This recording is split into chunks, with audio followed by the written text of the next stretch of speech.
téye boppam ci combat maanaam day mbër moo xam ne amul état d'âme ci li mu bëgg def lu combat laaj rek da koy joxe lu combat laaj daf koy def maintenant façon boobu moom muy def ak di ko aborder su fekkee ni que yow adversaire bi amoo lecture ci lool rek mën nga bëre ba dee mu daan la Fama Boy Niang 2 est un très grand technicien el tactico tey système bi Lac de Guiers di bëree dafa gêner Boy Niang ba jëlee ci combat boobu dëgg la wala dëgg contre Ada Fass mu bëree combat bi yëpp Lac de Guiers daan ko donc bañul ñu ne bëriwul wala deful dara ci combat bi donc day bëgg presse ñëw indi dama koy daal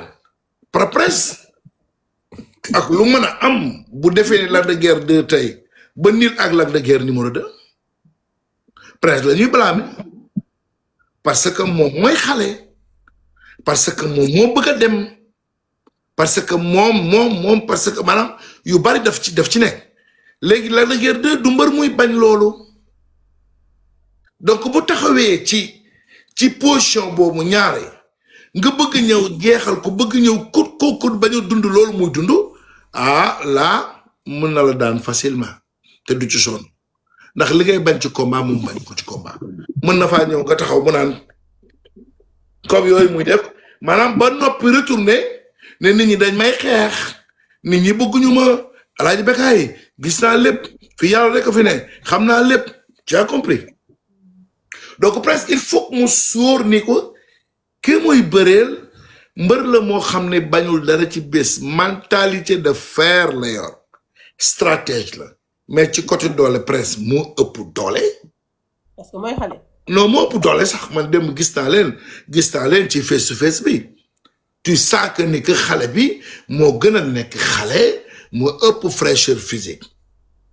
donc Lac de Guiers 2 ci li mu mën a compter pour daan prince leen rek la mooy expérience am. n'est-ce pas yow combat bi ni doo changé loo Lac de Guiers tactique. Lac de Guiers kenn mënu ko changé loo tactique ba mu changé yow loolu leer na la. mais père da nga ne prince mooy favori. mais kon su ma déggee sax tapoté leen ma femme de ce gars ñuy tapoté nag di partager di aimer. di partager père dama dégg nga ni prince mooy favori mais jàpp nga ni kon Lac de Guiers mais mën na daan prince. mais si mën na ko daan femme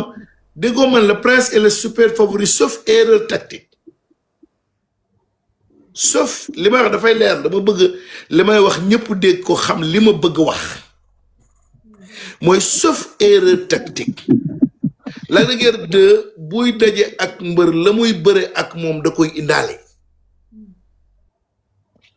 mooy day mbër boo xam ne day préparer stratégie ci bés pour indi ko du mbër muy improviser te li muy wax ak yow ba nga gëm ko du loolu lay indi ci géew donc prince foog mu teel a sóor loolu foog mu teel a calculer loolu foog mu teel a xam loolu mooy que Lac de Guiers bi bañul match nul bañul njaax bañul jël par avertissement mooy dafay téye boppam bëgg xale bi bëri ci kawam parce que presque du xaar Lac de Guiers numéro 2 mais aussi moom tamit il a des failles ci côté bagarre ci côté xeex c'est comme les petites tailles ñoo ko mën a toucher les Modou Anta les Mor Kankang Massé Mag benn mbër mu neexoo ak moom dayo bu mel ni Lac de Guiers numéro 2. te Lac de Guiers touché prince loolu lan la mën a def ci prince. non mën na yàq combat am ndax mën na tax mu jéem lu mu mënul. mën na yàq combat am ndax mën na ko tax a bëgg a fayu. mën na yàq combat am ndax mën na ko tax a bëgg a jaayu. gars yi ñu tapote waaye laa bëgg wàcc ñu tapote donc nag làmb la joo xam ni daf koy préparer psychologiquement préparer ko physiquement préparer ko techniquement pour mën a baat Lac de Guiers numéro 2. père ñu jóge foofu nag ñu ñëw ci Balla Gaye ak Franc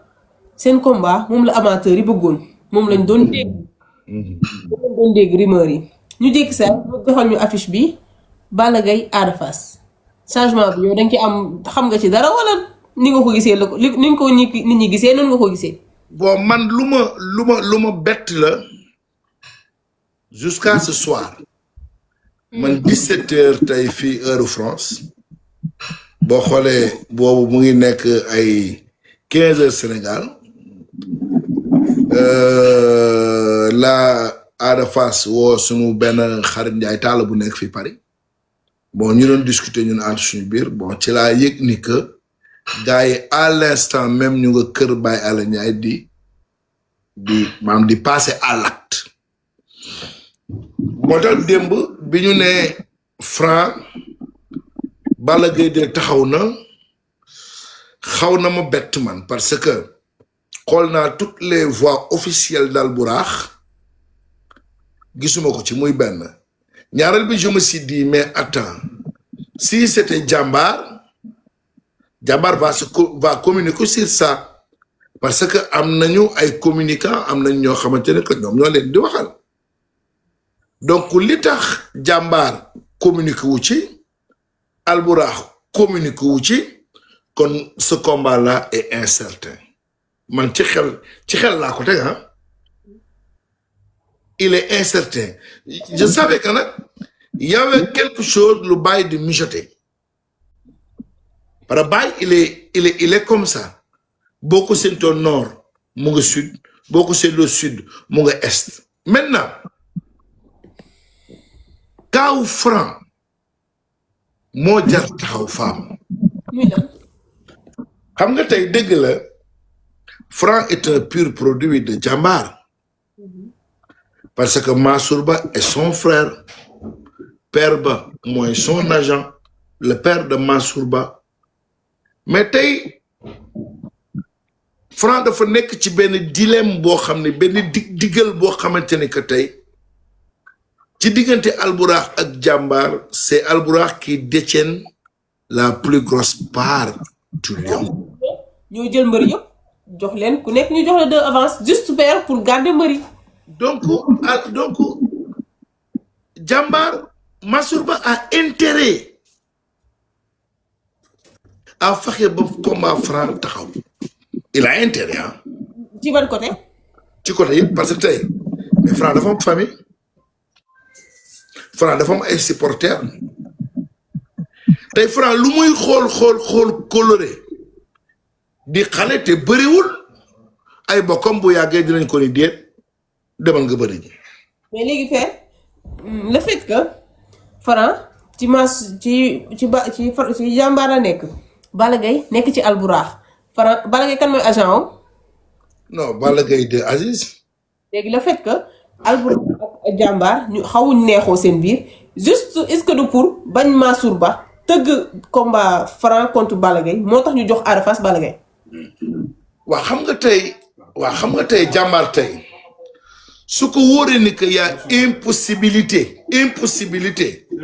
que moom mu tëgg Balla Gaye de Franc day wutal Balla Gaye de beneen adversaire. parce que démb dégg naa ñu ngi doon changer di régler lépp. waaw moom laa xam nga tey waa Albourakh du ñu seetaan Balla Gaye de du chemin donc idem tey noonu la war a mel tey pour Mansour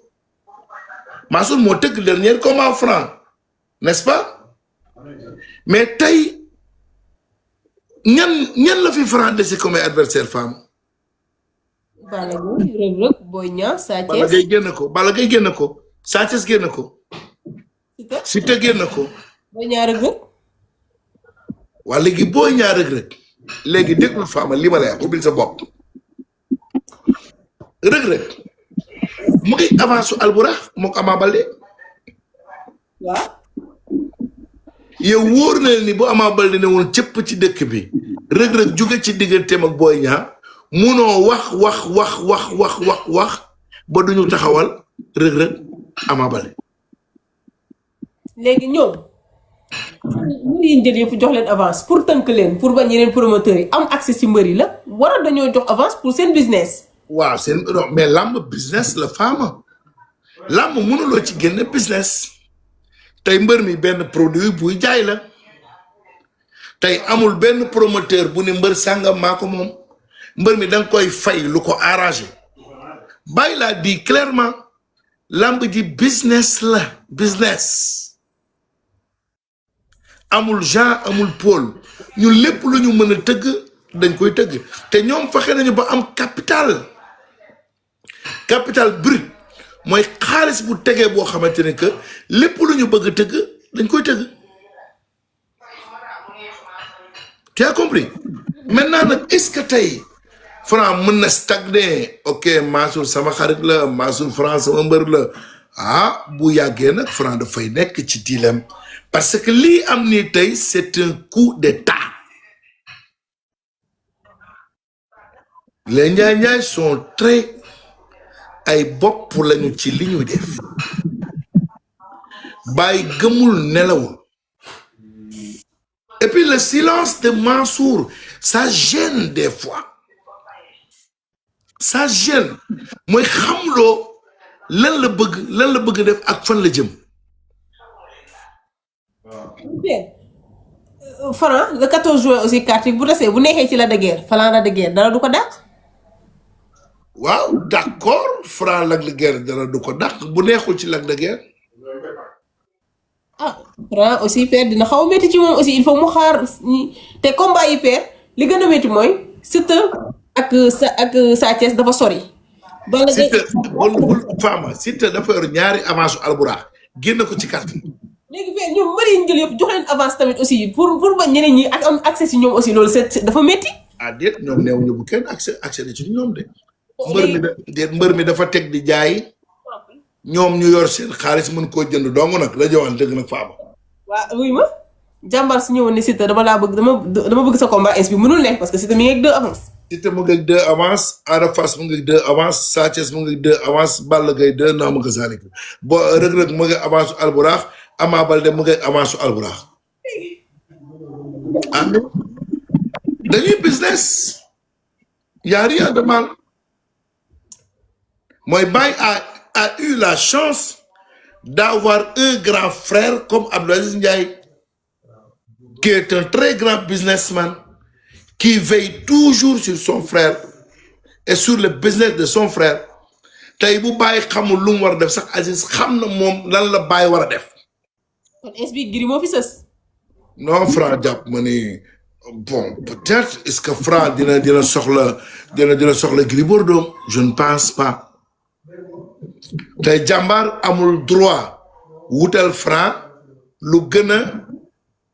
a néew que li Franc doon am gis nga Fama jamono jële dama fi def benn sortie ne Franc na xoolaat lu bari gis nga làmb bilay Fama bëgguma wax sax gis nga làmb am na benn communication bu ñenn ñi di commencer jël ci mbër mi mooy am intelligence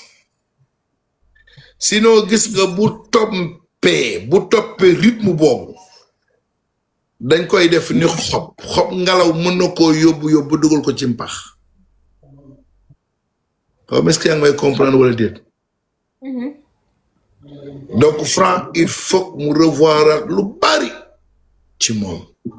Franc dérange. nga lay déranger. non day déranger rek. est-ce que du waa.